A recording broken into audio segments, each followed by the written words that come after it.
Hey friends, it's 6:30 a.m. on February 26th of 2022. This is the dawn of day 3 of Russian aggression against Ukraine, a full-out war against Ukraine. I'm going to give you updates on a few things. We're going to talk about attacks in Kiev, air raids, what the update is on sanctions, on possibility of peace talks, and I'll give you some important historical information about Budapest Memorandum and why it's important right now. Okay, so yesterday was all about Kiev. I think what's happening with the Russian army, it's not me who's thinking really, but I'm listening to quite a bit of analysts, and they're saying that they seem to have changed their tactic from trying to take over all large cities of Ukraine. They can't do that, obviously, or quite yet. So they're concentrated attacks on Kiev because they want to take over buildings there, possibly the top brass of Ukrainian military, the president. There was some inside information that they wanted to specifically keep alive Turchinov, who was a president for a very short time there. So the attacks have been brutal. There has been Russian like tanks and personnel carriers in Kiev, but so far they have been pushed back as of this morning, as of day 3.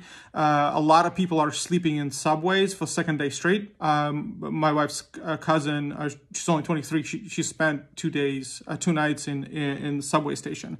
That is because all of Ukraine, all of the major cities are sounding off air raid alarms. Air raid sirens. Even if in my native Cherkasy there was one, and people had to go either into their basements, or we have quite a bit of bomb shelters because the siren sounded, I think, twice. Didn't even know we had one. Anyway, but my dad's church, by the way, bought their church building from an old Soviet plant. So there is a bomb shelter underneath the church. So they housed quite a bit of people there as well. But all major cities, Kharkiv, Dnipro, Kyiv, obviously, Kherson, Odessa, they all sounded these sirens because the threat was real. As of this morning, I think maybe 20 minutes ago, I think they were expecting bombers over Kiev or something like that, something unreal like that. All right, so as of this morning, Kiev is Ukrainian, and the army says that they're keeping it under their control. But one important thing to understand here, it might not come through in the news, is that it's not sort of the regular full force Russian army that's attacking Kyiv right now. It's the recon groups. So it's a reconnaissance. They're called DRG, which means Diversion Reconnaissance Group, right? And they're coming in on personnel carriers. Some have tanks. Some trying to land paratroopers inside Kyiv. Also, Ukrainian army had shot down 2 fighter jets. So 6, I think it was 6 the first day, and 2 the second day. So that's as far as it goes. There's one particular airport in the north of Ukraine, in the city of Gostomel, which keeps going back and forth. There's a lot of fighting going on there. So hoping they will remain under Ukrainian control, because if they take their airport, we're gonna be in a really tough spot, because they're gonna start landing their carriers there, and Kyiv will be in real danger. All right, as far as sanctions. So sanctions continued to press on yesterday. So Poland and Czech Republic closed their airspace to Ukraine, to Russia, which means that the civilian aviation cannot go over that airspace. Poland is the most significant, of course, because this has a huge territory. But as of right now, we need Baltic countries to do the same, because Russian planes can just go over Estonia, Latvia, Lithuania. You may have heard a lot of talk about SWIFT and forbidding Russia to use SWIFT. Why this is such a big deal is because all the money for different purposes flow in and out of Russia using SWIFT. SWIFT is a messaging system, financial messaging system that's spread out all over the world. For example, I use it for my business to pay my Ukrainian team. So the idea is that you can cut off supply lines to Russia by cutting off that source of international currency coming to it. The sanctions that that European countries and the United States implemented day one, they do a lot of it already because I think 5 or 6 major banks have already been cut off from using U.S. dollars, British pound, and I think Japanese currency. But SWIFT will really help to diminish their resources as far as possible. And also, I'm looking at Britain. Britain is by far being the most helpful with the sanctions. They have implemented sanctions personally against Putin and his foreign minister Lavrov. So that's helping. Okay, then peace talks. So this is interesting. So the spokesman for Ministry of Defense yesterday sort of mentioned in passing, like, yeah, we're always open to peace talks. Obviously, nobody wants to see more people die. So, and then after that, the foreign minister of Russia, Lavrov, said, well, we'll only do peace talks only if Ukraine lays down arms. And obviously, nobody expects that to be implemented. After that, Putin said, well, we're going to send a delegation to Minsk. By the way, Minsk, what the hell? They've been talking in Minsk for 8 years, had turned out to be nothing. So, but Putin, anyway, I think the story was that he called the president of China, Xi Jinping, and he's like, yeah, we're probably going to send a delegation for peace talks to Minsk. But after that, something happened. So it's interesting to see what's happening. I think what's happening with Russia is Putin obviously did not expect things go this way.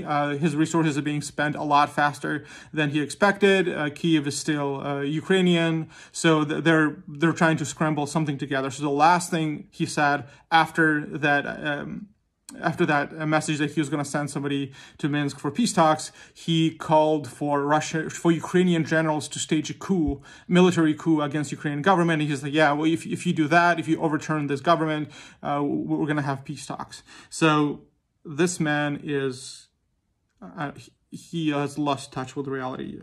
This is crazy. So I'll keep you updated on peace talks as I know more. Obviously, fighting going on all over the place. The reason I'm telling you about Kyiv is because Kyiv is strategically important both to Ukraine and Russia. And what's happening there is right now most important. There's actually one funny story about local thugs confiscating a personnel carrier from Russians in one of the tougher areas of Kiev. They basically beat up the entire crew with a piece of pavement, took over the personnel carrier, and I'm not sure what they did with it. Maybe I think they took it to Ukrainian army to use or something. Anyway, one last thing, the Budapest Memorandum, why it's important. So in 1994, like 3 years after the Soviet Union was broken up, Ukraine had the third largest arsenal of nuclear weapons in the world. US, Russia was number one and number two. Ukraine had the third, even though Ukraine didn't have the actual launch mechanism, but we had the nuke. So it only took some rerouting to get in control. But Ukraine was politically unstable. That's true. So there was this memorandum signed in Budapest in 1994, December 5th, that basically said if Ukraine gives up our nuclear weapons, the entire arsenal, other countries, 3 major countries, will be the guarantor of territorial integrity of Ukraine, which means that Ukraine, as it had been politically assigned territory then, that's the territory that they're gonna uphold the integrity of. So, and the guarantors of the memorandum of Ukrainian territory were the US, UK, and Russia. Okay, so even when we talk about peace talks, anything that comes out of Putin's mouth, we don't believe anything. There's no reason for us to believe that anything he says is anything but a deception tactic.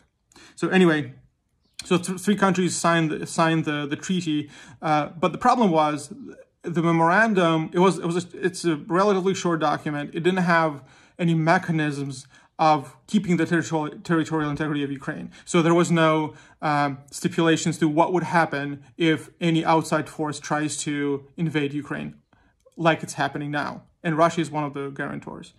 What did I want to say about that?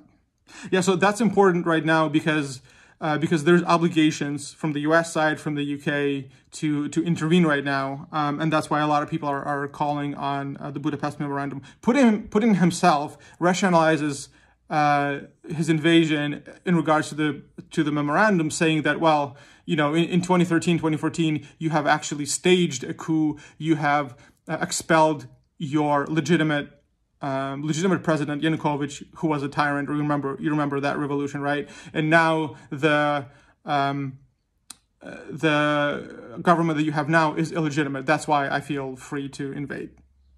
And by the way, I made a mistake yesterday. The second proclaimed goal of Putin was not denationalization, it was denazification, which is a gaslight of the century. He thinks all of us are Nazis.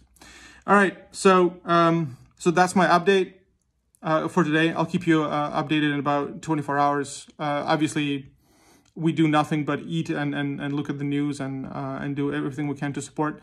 A lot of you people asked me how you can support us. I don't know. Keep emailing us and telling us that everything's going to be fine. we know it is. Our army is strong, and we're hoping that, you know, I realize I'm being cynical about sanctions. We will appreciate any help we can. We know there's a lot of weapons that are being sent to Ukraine and ammo right now from the United States and Europe. We're thankful for that. We're thankful for sanctions. I realize that not all of them have to be implemented at the same time. You have to sort of push and push and push until it becomes necessary, but the situation in Ukraine is urgent enough that we need help. Another update is that this is the last one. Is that a lot of cities started to gather together local defense. So they're passing out automatic weapons to people and calling on people to make Molotov cocktails. And like if you see Russian tanks or APCs in your city, bomb them. So this is how urgent it is. All right, talk to you later. Bye.